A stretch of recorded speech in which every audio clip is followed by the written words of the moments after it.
Olá, tudo bem? Espero que sim.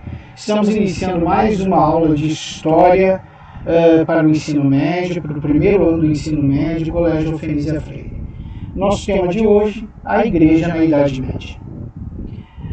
Antes de nós falarmos mais detidamente na Igreja da Idade Média, nós temos que entender a Igreja Primitiva.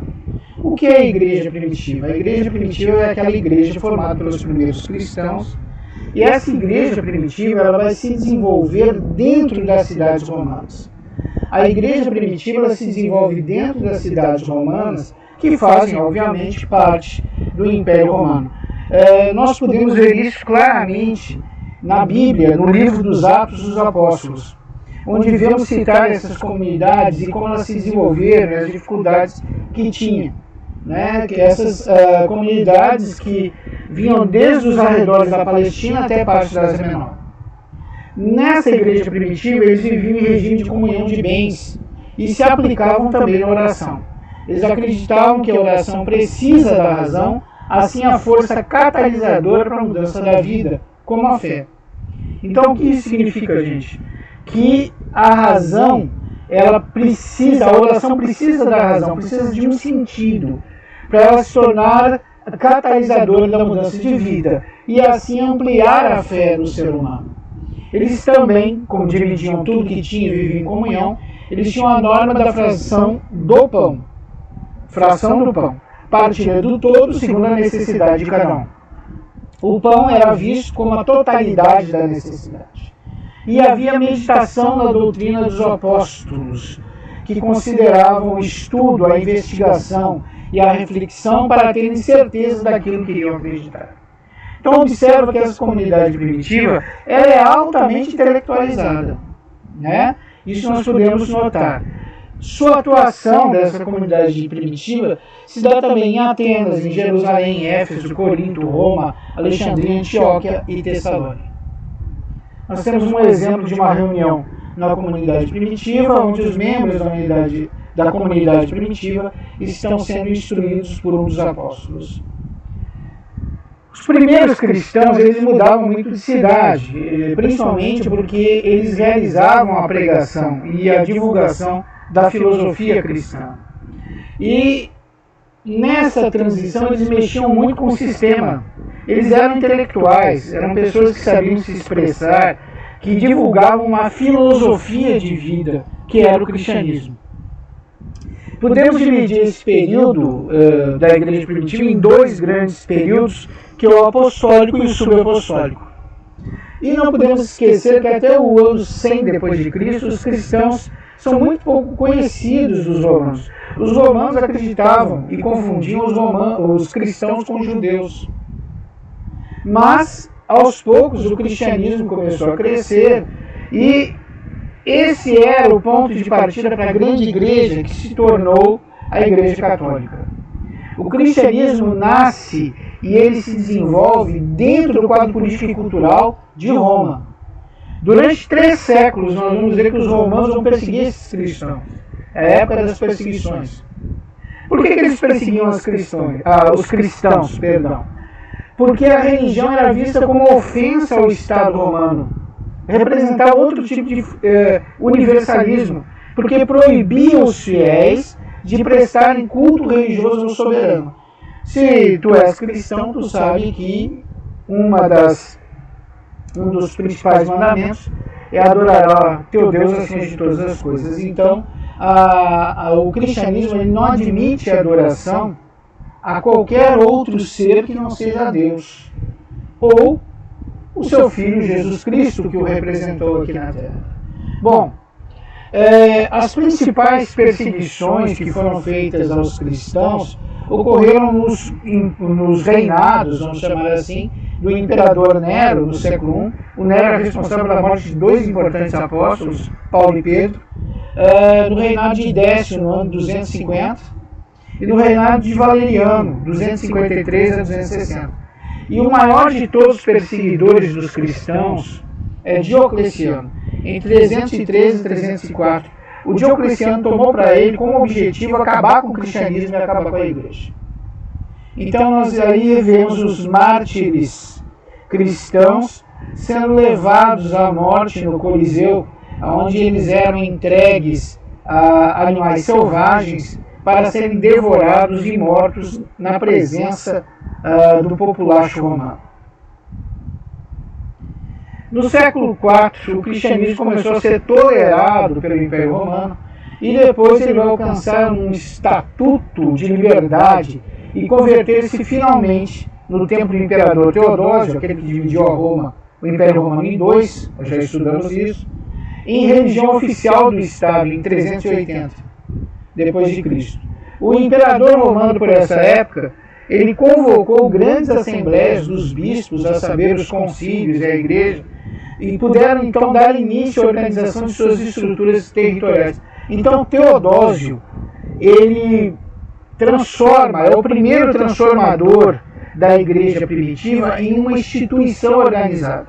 Em 380, quando o cristianismo passa finalmente a ser aceito e se torna a religião oficial do Estado, esse imperador romano ele chama os bispos e cria concílios para que se determinem normas organizacionais da igreja dentro do território romano. Aí nós temos um busto em metal do imperador Teodósio.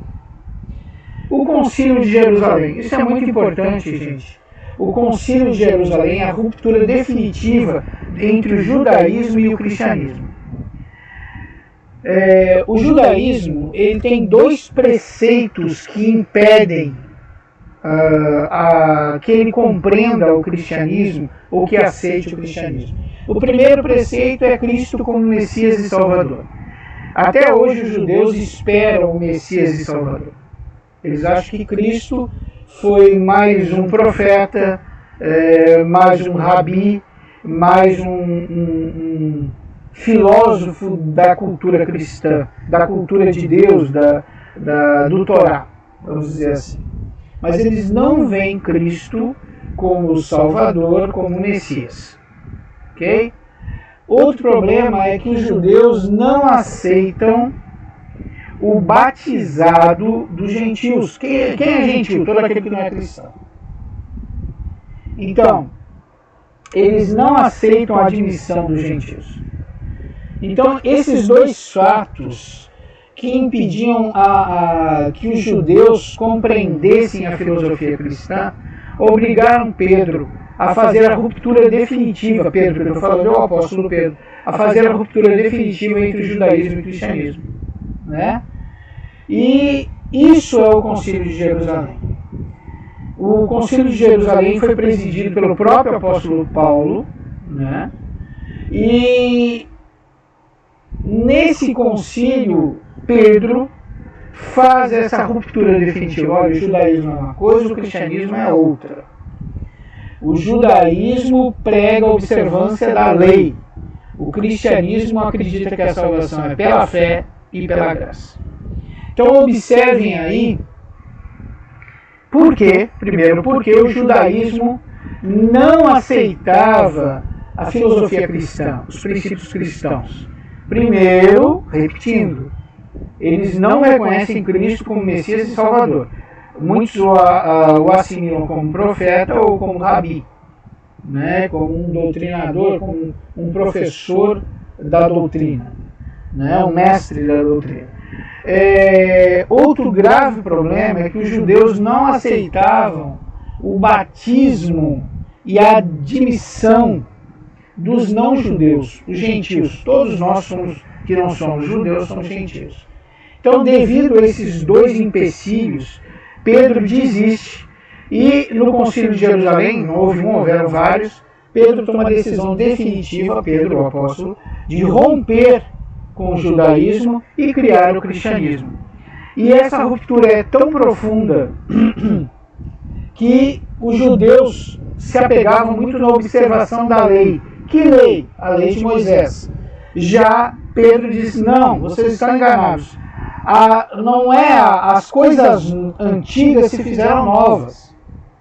E agora a salvação vem pela fé e pela graça, não pela restrita observação da lei. Então isso vocês encontram em Atos dos Apóstolos 15, 7 a 11. Antes que alguém duvide do que eu estou falando. Bom, aí está o Concílio de Jerusalém, presidido por Pedro. Foi uma decisão muito difícil tomada pelos apóstolos e seus seguidores. O início do monaguismo. Conforme a igreja se tornava grande igreja, e como grande igreja ganhava influência, os membros da igreja começaram a se preocupar com a influência do Estado dentro da igreja, né? Ou seja, com a mundanização da igreja. Muitos diziam, olha, o imperador está na igreja e não acima da igreja. O que eles queriam dizer com isso? Primeiro, os monaguistas pregavam o afastamento da igreja do Estado. E eles pregavam também a não submissão da igreja ao Estado. Eu acho que nós estamos precisando de alguns monaguistas nos dias de hoje, né? Bom, deixa para lá. Então, eles tentam delimitar as fronteiras entre a igreja que está no mundo, mas não é do mundo. Então eles dizem, a igreja pode até ser protegida do Estado, mas não queriam pagar essa proteção com submissão. Esse movimento foi considerado anárquico, claro, pelos reis, e depois ele vai se auto-marginalizar tudo. Contudo, com essa intenção do Estado dominar a igreja, foi se acentuando ao longo dos tempos, nós vamos ver que esse movimento vai ser recuperado com o passar do tempo. E essa necessidade de deixar bem claro os limites entre igreja e Estado vai se tornando cada vez mais necessário. Nós possuímos aí um dos principais monaguistas, Benedito. A cristandade. A cristandade, conceitualmente falando, é o sistema de relações entre igreja e Estado. Tá? O sistema de relações entre igreja e Estado se chama cristandade. Isso dentro de uma determinada sociedade e cultura, ok? Tem várias cristandades. Tem a cristandade do período do surgimento do cristianismo, a cristandade medieval, a cristandade atual. Então, essa cristandade, ela perdura, essa luta entre os limites da igreja e do Estado perdura até praticamente a Revolução Francesa. A história do cristianismo, a cristandade é muito presente, né? O sistema tem início por ocasião da Pax Ecclesiae, em 303, que é a paz concedida pelo imperador Constantino à grande igreja. Ou seja, Constantino para de perseguir a grande igreja. E depois vem o Édipo de Milão, que põe fim de vez a essas perseguições. E vai dar origem à primeira modalidade de cristandade, dita constantiniana, a qual representa como sistema único de poder e legitimação da igreja do Império Tardo-Romano. O que significa isso? O primeiro grande sinal de mundanização da igreja foi exatamente quando Constantino põe fim às perseguições à igreja, né, à cristandade, aos cristãos, e pior, Constantino assume essa religião, e assumindo essa religião, ele quer que tudo seja abrangido pelo Estado, como um sistema único de poder, para a legitimização da própria igreja dentro do império. Observe que coisa perigosa. Ou seja, o imperador, lembra lá dos monaguistas, ele está na igreja, mas ele não pode estar acima da igreja. E o que o Constantino está fazendo aqui é exatamente isso. Olha, eu ponho fim às perseguições, aceito a igreja, que vai se tornar a grande igreja, né? Mas nós queremos um sistema único de poder e de legitimação para a igreja no Império Tardo-Romano. Em troca, a religião oficial do Império Tardo-Romano será a religião cristã. Olha que perigo, que barganha perigosa. Nós temos aí o monograma de Cristo, gente, da época de Constantino. Era formado por duas letras entrelaçadas, letras gregas, Xi, o X, e Rho, o P. Essas letras são as iniciais de Christos, em grego, Cristo. A cristandade medieval. Então, em meio a toda a desorganização administrativa, econômica e social produzida pelas invasões bárbaras e o esfacelamento do Império Romano, nós sabemos que praticamente só a Igreja Católica resistiu e se manteve intacta como instituição romana. Então, vemos os vândalos na África, os visigodos na Espanha, futura Espanha, os francos, futura França, na Gália, os ângulos e saxões nas Ilhas Britânicas, os bárbaros na Itália, né? Todos esses vários reinos bárbaros que vão surgindo, eles têm um respeito pela única instituição romana preservada, que é a Igreja.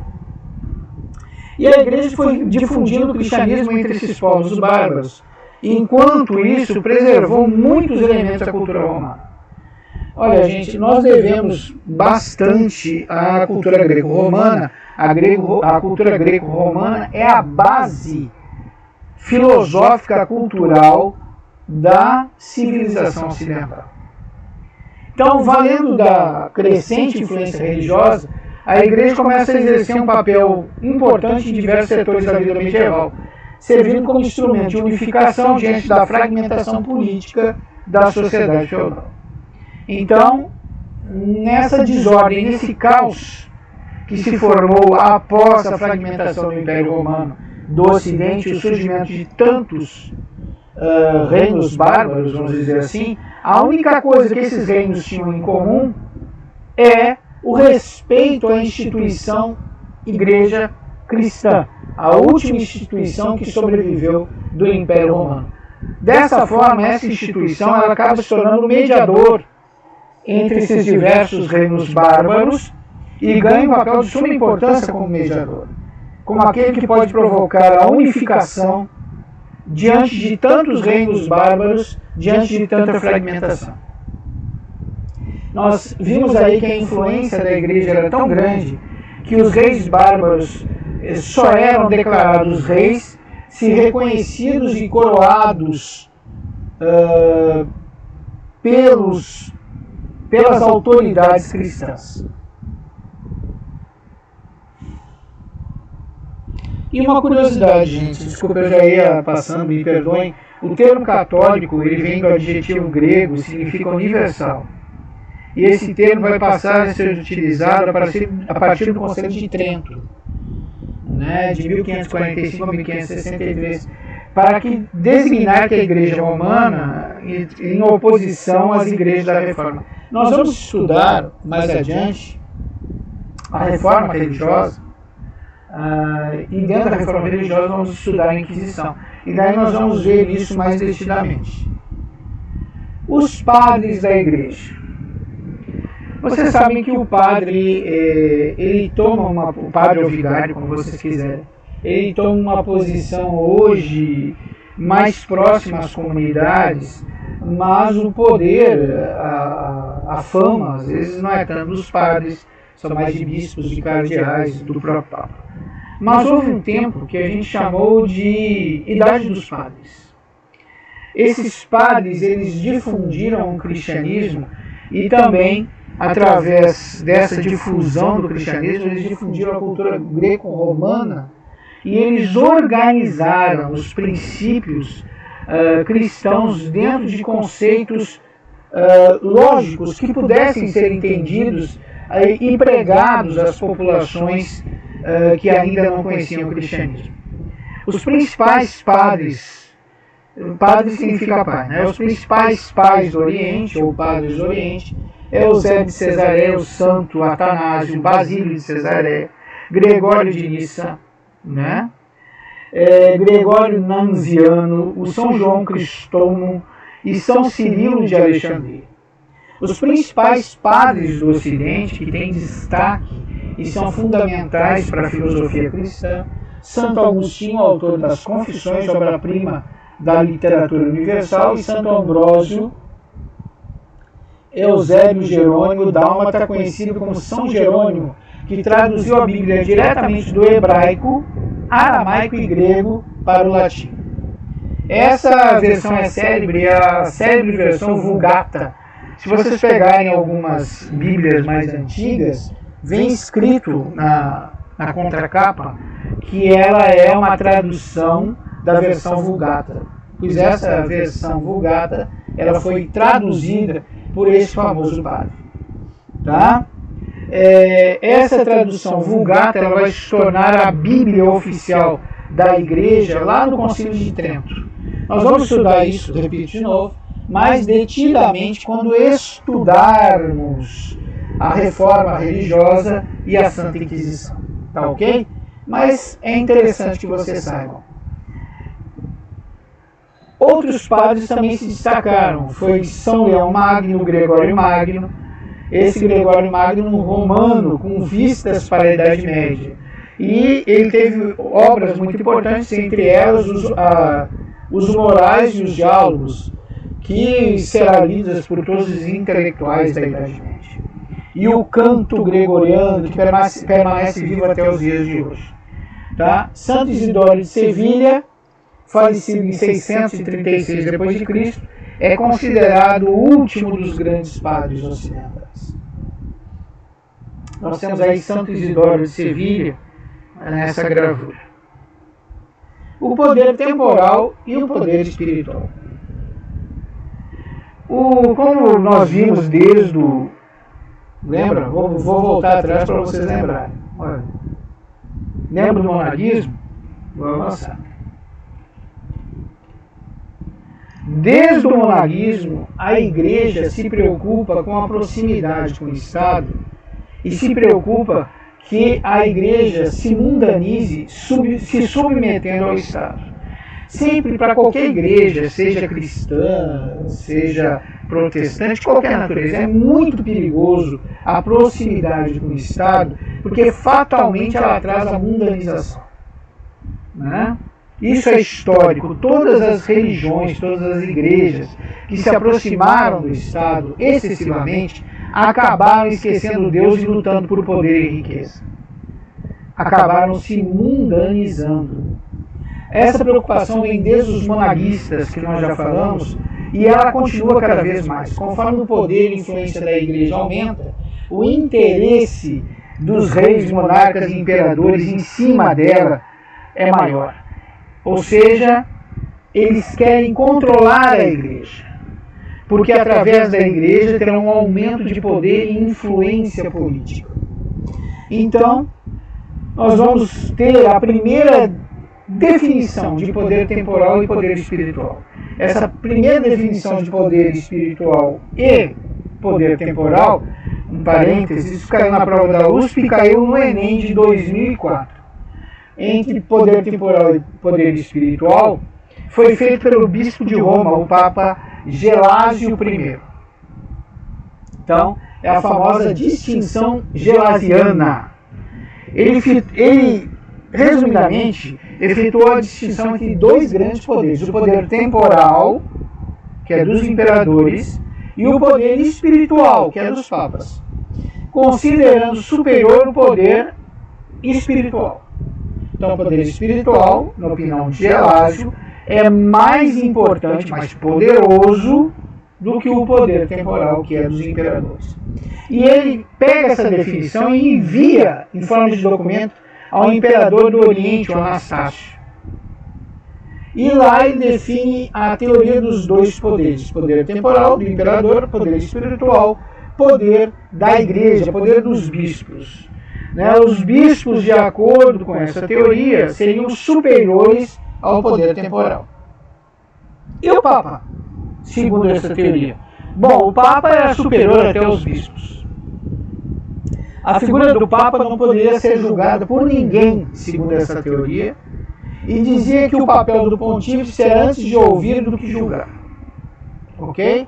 Então, se cair numa prova, não importa, seja Enem, seja da escola, seja de concurso, seja de alguma faculdade particular ou vestibular, quem foi o criador da teoria dos dois poderes dentro da igreja antiga e medieval, não pestanejem, Gelásio I foi o criador.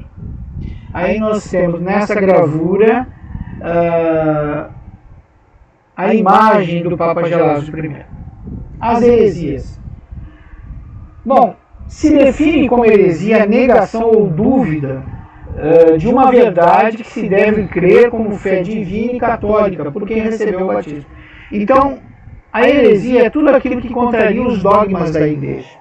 Se tu tem dúvida, por exemplo, sobre a necessidade do batismo, para a igreja católica, cristã, tu é herege.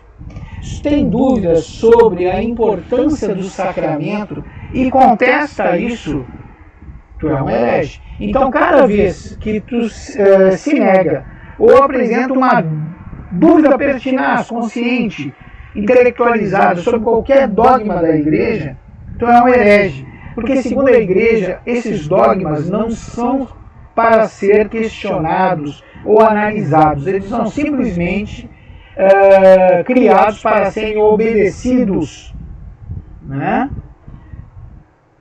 Como verdades que se deve crer com fé divina. Ok? Bom, durante a trajetória da história, durante o vai e vem da história, apareceram muitos movimentos considerados heréticos pela Igreja Católica. O gnosticismo do século II, o maniqueísmo do século III, o arianismo do século IV, o pelagianismo do século V, os iconoclastas do século VIII, os cátaros e valdenses do século XII e XIII.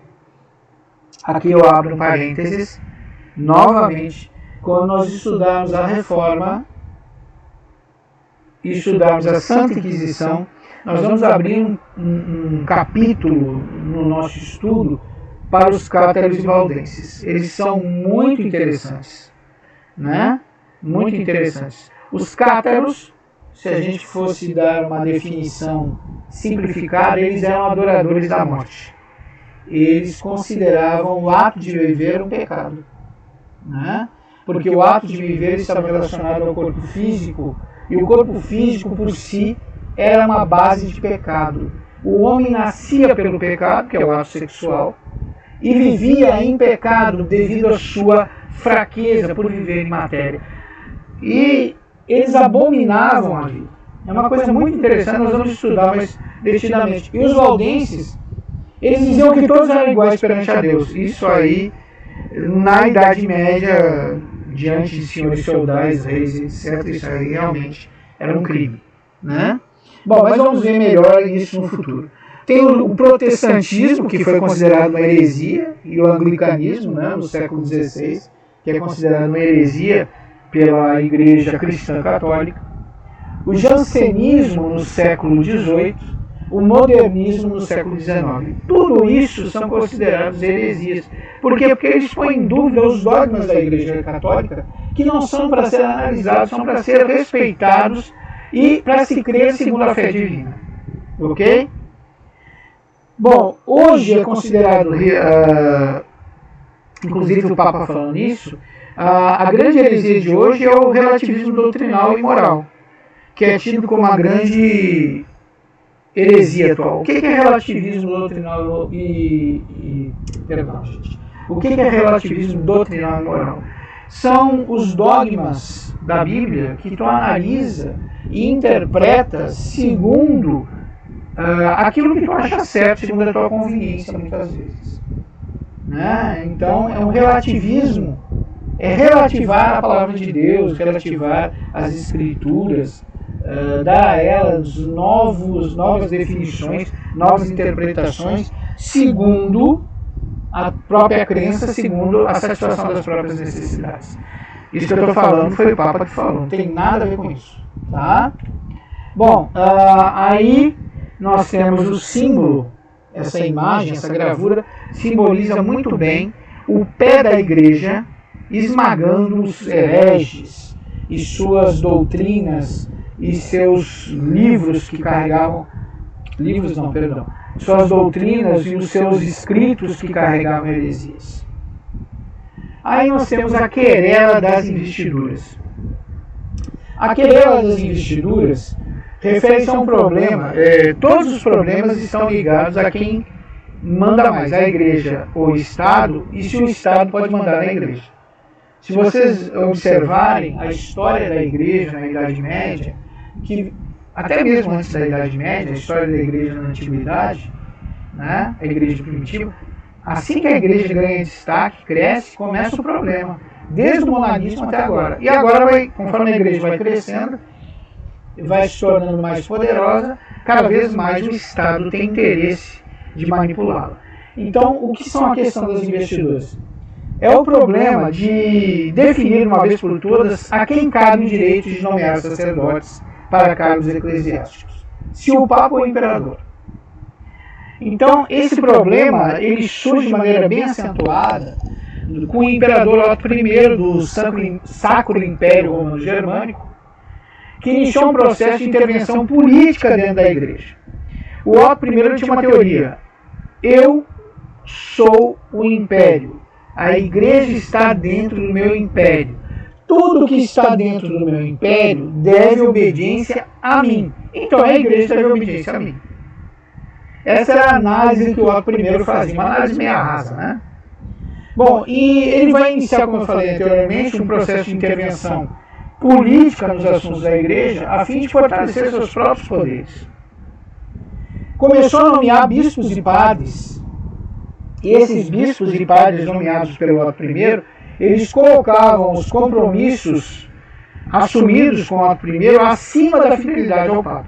Ou seja, eles eram mais fiéis ao Otto I, que os colocou lá, os escolheu, e aquilo que o Otto I determinava, que as questões determinadas pelo Papa. Então aí nós temos uma gravura do Imperador Otto I. Reforma gregoriana. Nós estamos ainda lutando para separar ou para diminuir a influência do Estado sobre a Igreja. E a reforma gregoriana vai falar um pouquinho disso. Essa reforma tem esse nome em referência ao Papa Gregório VIII. Ele elaborou um programa de regulamentações do pontificado católico. As principais diretrizes elaboradas pelo nosso amigo Gregório foi a reforma de Gregório VII, foram redigidas no famoso documento intitulado Dictatus Papae, ou Ditos do Papa. Essas diretrizes passaram a ser um molde para várias alterações feitas pela Igreja Católica e articuladas com os imperadores em 1215, no Quarto Concílio de Latão. Entre essas diretrizes está o estabelecimento claro das diferenças entre papéis de leigos, pessoas que não são ordenadas ao sacerdócio da igreja, e os clérigos. Observa como a luta da igreja para se separar do Estado. Né? Eu não estou dizendo que a igreja, durante a história, não se aproximou do Estado, não se beneficiou da proximidade com o Estado, claro que sim. Mas eu estou falando da luta da igreja para não ser absorvida pelo Estado. Né? Então, o nosso amigo aí, o Gregório, ele cria essas diretrizes para estabelecer a clara diferença entre o que é um leigo, pessoa que não é ordenada pelo sacerdócio da igreja, e o clérigo, que é uma pessoa ordenada pelo sacerdócio da igreja. A primeira diretriz reforça a instituição do celibato clerical. Os padres, eles não podem contrair matrimônio e não podem ter relações sexuais. Essa norma vigorava desde o século IV. Tá? A instituição dos 7 sacramentos, o batismo, a crisma, a eucaristia, a ordem apenas para clérigos, o casamento apenas para leigos, a confissão e a unção dos enfermos. Essa última diretriz visava também a orientação espiritual de toda a vida do fiel católico, a fim de torná-lo cônscio do papel da Igreja como corpo de Cristo na Terra. Além disto, houve o reconhecimento das ordens monásticas, mendigantes, como franciscanos e dominicianos, graças a essa reforma gregoriana. Aí nós temos o Papa Gregório VII. Novamente, vocês observam a luta da Igreja para colocar essa definição. Isso é leigo, isso é clérigo. cismas do Ocidente e Oriente.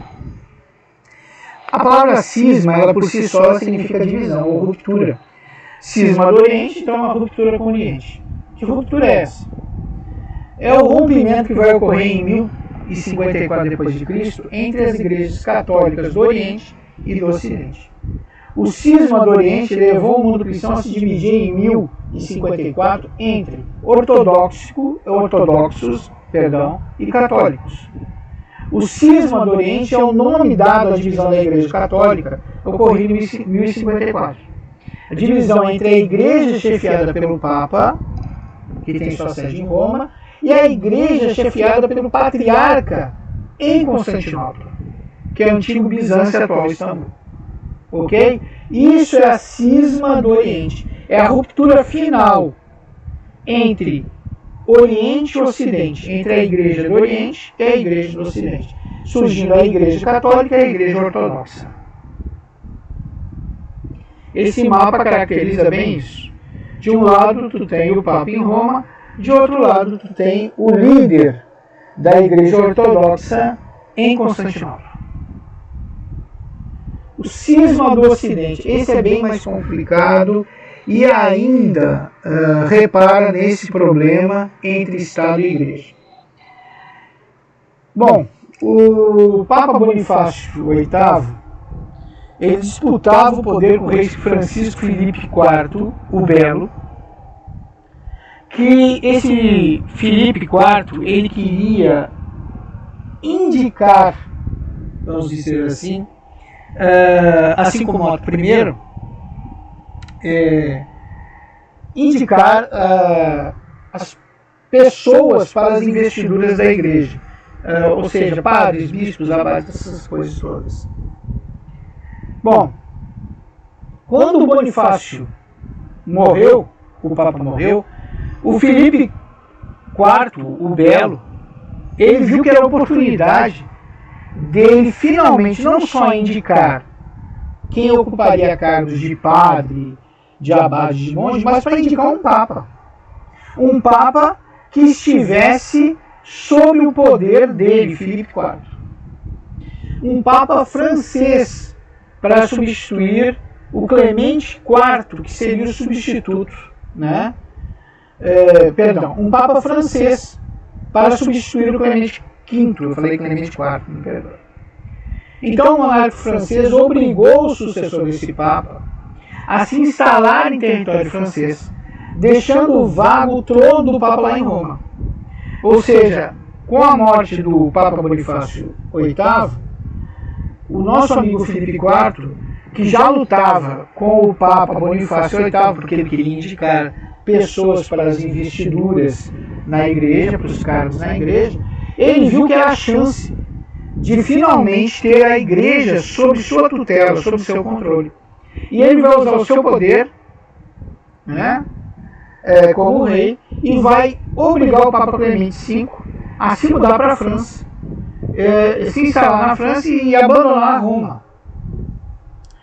Então o Papa se instala em território francês e vai deixar vago o trono do Papa em Roma. O papado vai ser transferido lá para a cidade de Avignon, no sul da França, e vai ficar lá de 1309 até 1377, que é chamado esse período é chamado pela igreja do cativeiro de Avignon, quando vários papas se submeteram ao poder dos reis capedíngios, que são os reis que são descendentes do nosso amigo aí, o Filipe IV o Belo. Mais fatores políticos ocorridos no final do pontificado em Avignon levaram o novo Papa francês, o Gregório o 11º, né, a querer retornar a sede papal para Roma. Eles queriam porque eles não aguentavam mais ser brinquedos na mão dos reis franceses da dinastia capedíngia. Tá certo? Então o Papa Gregório XI ele quer retornar a sede papal para Roma. E lá ele vai falecer em 1378. Um novo Papa, então, vai ser escolhido. O cardeal de Bari, na Itália, foi eleito Papa Urbano VI, pressionando para que a sede do papado novamente se instalasse em Roma. Mas o Urbano VI ele era muito constante, muito difícil para tomar uma decisão. E ele, por isso, ele começou a ser rejeitado pelo clero de forma geral e anulou essa eleição. Alguns cardeais, então, muito próximos do Estado de Reis, vão se unir à rainha Joana I de Nápoles, Itália, e vão escolher o cardeal de Genebra como Papa Clemente VII. Observa, tinha um Papa, os cardeais não quiseram reconhecê-lo, se uniram com uma rainha e elegeram outro Papa. E a sede do papado vai se manter em Avignon. E Clemente VII vai ficar conhecido pela igreja, vai ser nominado pela igreja como antipapa. Então, nesse momento, nós temos dois papas.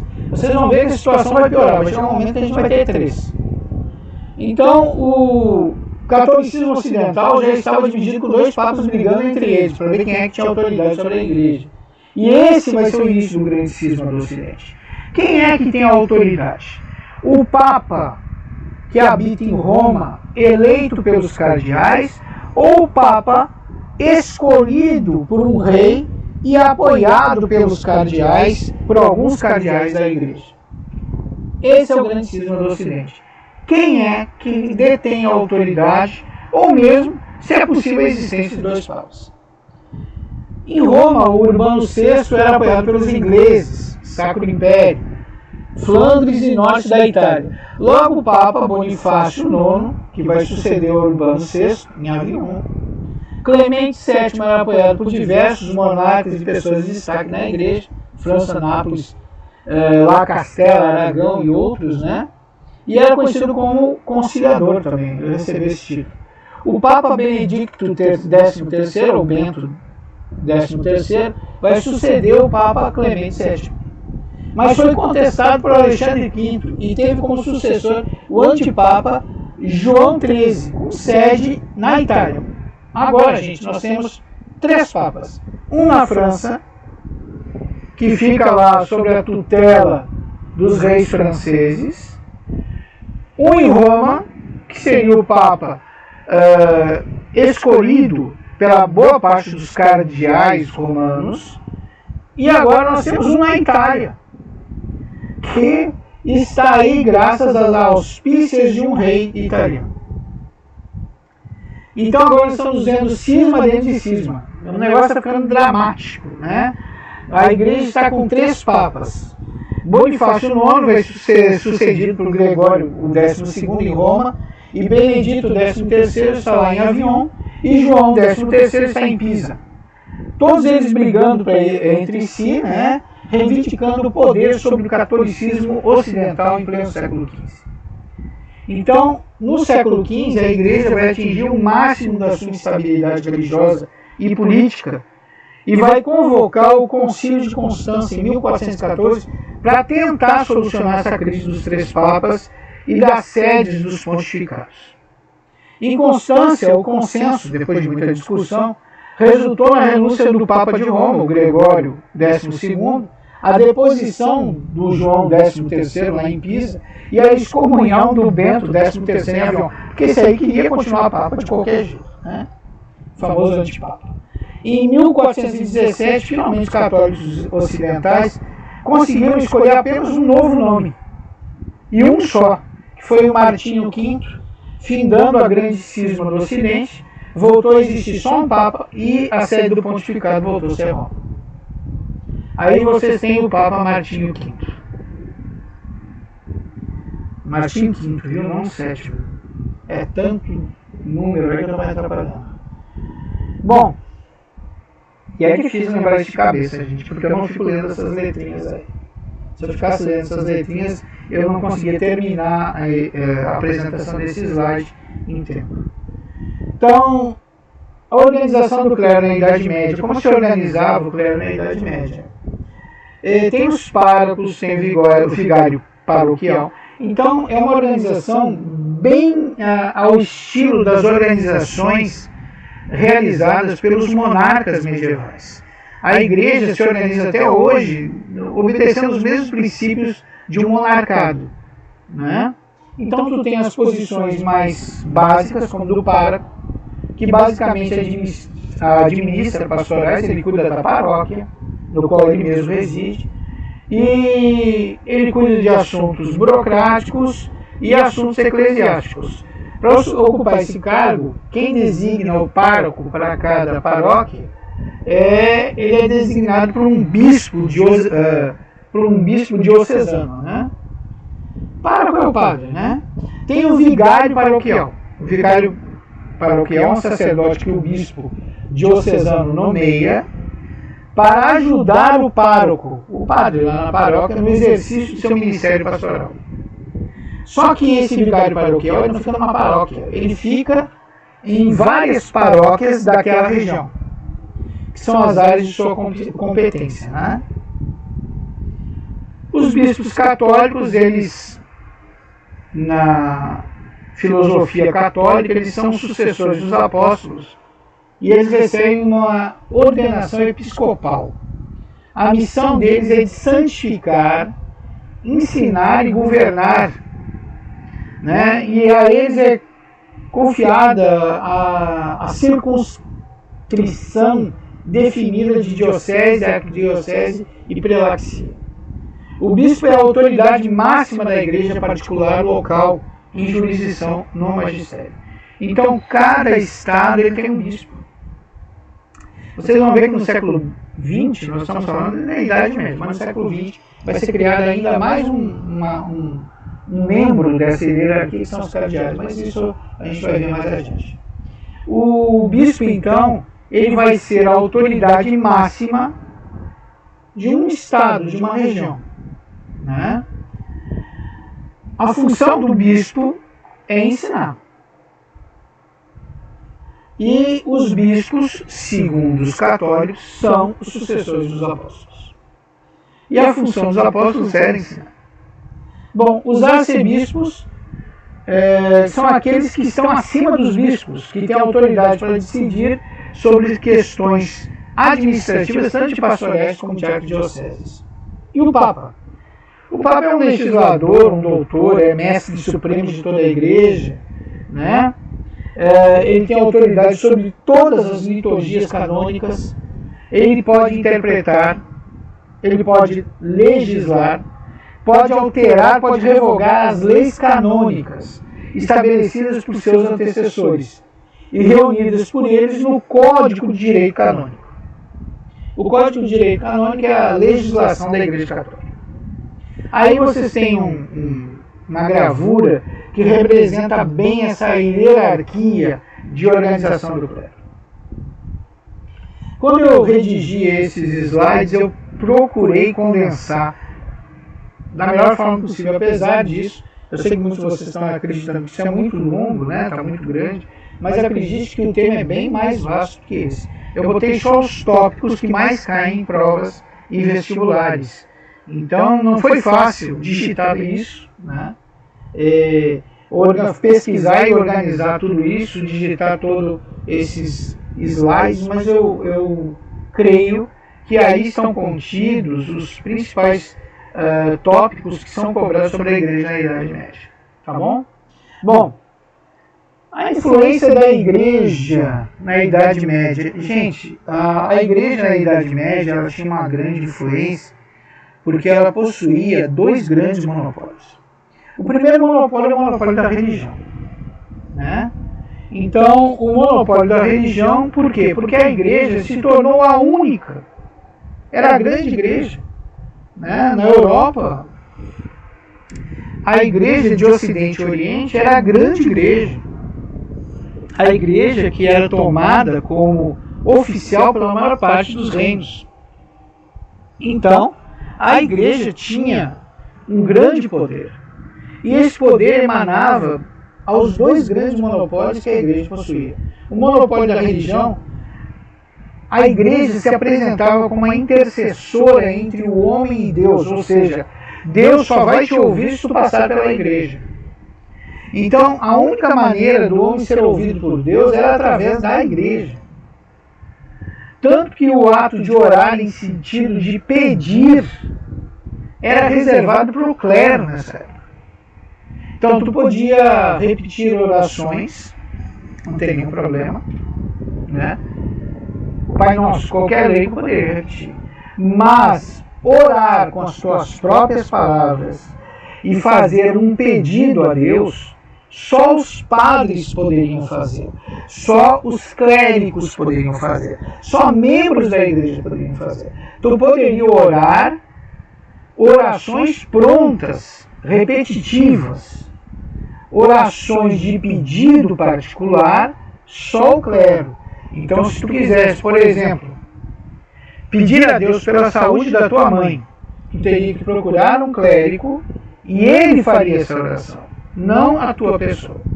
Além disso, só a igreja foi reservado o direito de ler e interpretar a Bíblia. Imagina o que é esse poder, gente. Imagina uma instituição que é única e só através dela tu consegue chegar a Deus com os teus pedidos e só através dela tu consegue ler, saber o que está escrito na Bíblia e interpretá-la. Qualquer leigo que lesse e interpretasse a Bíblia, nesse período era considerado heresia gravíssima. E também a igreja tinha o monopólio da cultura. Quando os nossos amigos bárbaros chegaram em Roma, destruíram tudo, só sobrou a igreja como instituição romana. E a igreja guardou lá nas suas bibliotecas os conhecimentos greco-romanos. Nós não podemos esquecer que os romanos, quando constituíram o seu vasto império, cada vez que eles dominavam uma determinada região, uma nação, eles se apoderavam da cultura dessa nação e traziam para Roma. E pegavam aquele conhecimento como deles. Então, os nossos amigos aí da igreja, quando tudo foi destruído pelos bárbaros, esses conhecimentos do Império Romano se tornaram privilégio, pelo menos no Ocidente, exclusivos da Igreja Católica. Então a Igreja Católica tinha o monopólio da cultura, tinha o monopólio do conhecimento. Escolas, as escolásticas, as futuras universidades que vão surgir na Idade Média, são fundadas pela Igreja, só eles têm condições de fazer isso. Além disso também, gente, nós não devemos esquecer que quando o Império Romano do Ocidente foi destruído pelas invasões dos bárbaros germânicos, a fragmentação desse império deu origem a vários reinos bárbaros, inúmeros reinos bárbaros. Esses reinos bárbaros eram compostos por reis e súditos completamente analfabetos. Logo, logo, esses reinos, quando crescem, eles se torna necessário alguém que redija leis e alguém que faça a contabilidade do reino. Como? Se reis e súditos são analfabetos. Então, nós vamos ver o monopólio da cultura da igreja funcionando. Esses reis bárbaros se obrigam a transformar clérigos em seus conselheiros. E isso faz com que a igreja ganhe grande importância e grande influência sobre os reis desses reinos, porque eles dependem da cultura da igreja, dependem do conhecimento da igreja. Então aí vocês veem os copistas. Naquela época não tinha a prensa para imprimir livros, né? Então os livros eram copiados à mão, literalmente iguais. Os copistas criavam réplicas dos livros que copiavam, né? E também eles faziam belíssimas gravuras. Imagina o trabalho que essa gente tinha, né? Bom, a igreja é a grande senhora feudal. A igreja é considerada a maior senhora feudal da Idade Média. A igreja, durante a Idade Média, ela chega a possuir 1/3 das terras agricultáveis da Europa Ocidental. Se terra, na Idade Média, era sinônimo de riqueza, e a igreja possui 1/3 das terras agricultáveis da Europa Ocidental, imagine o poder e a riqueza da igreja na Idade Média. E como a igreja conseguiu tanta riqueza? Tinha vários métodos, gente. Um deles é o dízimo, o famoso tostão de Pedro, né? Que são 10% dos ganhos do fiel repassados para a igreja. Com a proximidade da igreja dos reis bárbaros, os reis bárbaros começaram a cobrar o tostão de Pedro, o dízimo, como vocês queiram chamar, junto com seus tributos. Então, quando o coletor de impostos chegava para cobrar os tributos, ele igualmente cobrava o tostão de Pedro. E se não pagasse, era crime.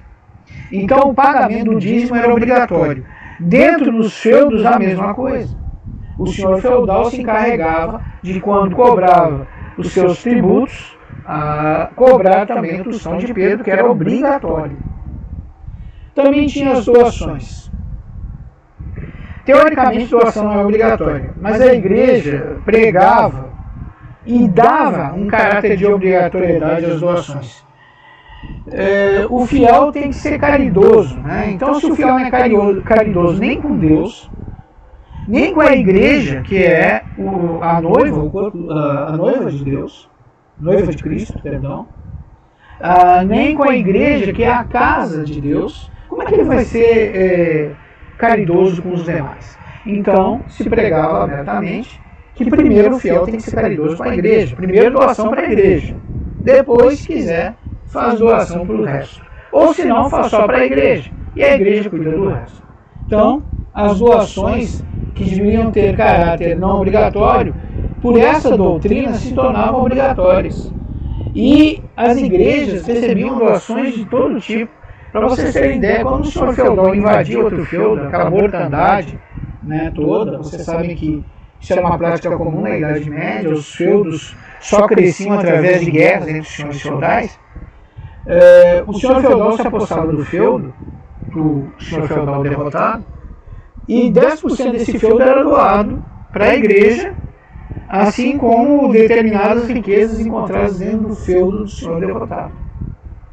Imaginem isso em larga escala.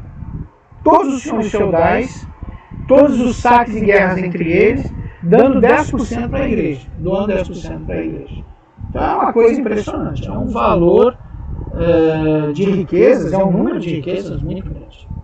Tinha a venda de relíquias sagradas, que a igreja também promovia, que vendia geralmente a nobres e reis. Tinha nobres e reis que tinham até coleções de relíquias sagradas. Relíquias sagradas são a lasca da cruz de Cristo, uma gota da sangue de Cristo, o véu de Nossa Senhora, um fio de cabelo de Nossa Senhora, a lasca do cajado de Moisés e por aí vai. E essas relíquias sagradas eram vendidas a peso de ouro, né? Muito ouro para comprar uma relíquia dessas. E dependendo da relíquia, o valor era maior ainda. Mas a pior de todas, na minha opinião, era a venda de indulgências. A venda de indulgência é uma coisa terrível. A venda de indulgência é a venda do perdão de Deus. Então vamos supor que um rei ou senhor feudal fez e praticou todo tipo de atrocidades durante sua vida. Ele está velho, está com medo de morrer e ir para o inferno. O que ele faz? Ele se arrepende? Ele restitui o mal que fez com o bem? Não. Ele vai até a igreja, vai até um clérigo representante da igreja para vender indulgências e compra a indulgência, que nada mais é que o perdão de Deus. Ou seja, quando ele compra a indulgência, ele comprou o perdão para todos aqueles pecados, aquelas abominações que ele praticou. Além disso, tinha o tal de amparo. O amparo também rendeu muito para a igreja. Quando um senhor feudal morria e não tinha para quem passar o seu feudo, ou seja, não tinha herdeiros do sexo masculino, só tinha mulher e filhas, a igreja se apresentava para amparar a viúva e as filhas do senhor feudal. Ela pegava essa viúva e as filhas e mandava para um convento, onde elas ficariam reclusas, se dedicando em oração a Deus. E o feudo passava para a igreja. A igreja tomava para ela a responsabilidade de administrar o feudo e as riquezas que esse feudo gerasse. Bom, gente, o poder da igreja na Idade Média é vasto. A eles se curvaram não só campesinos, mas reis, senhores feudais. Todos eles se dobraram diante do poder da igreja, e a igreja teve muita influência nos diversos reinos que compunham a Europa Ocidental. Bom, nós estudamos aqui a igreja na Idade Média. Espero que vocês tenham gostado. Vocês podem rever essa aula quantas vezes vocês quiserem e acharem necessário. Eu peço a Deus que os abençoe a vocês e vossas famílias e os aguardo em uma próxima oportunidade. Até lá, forte abraço.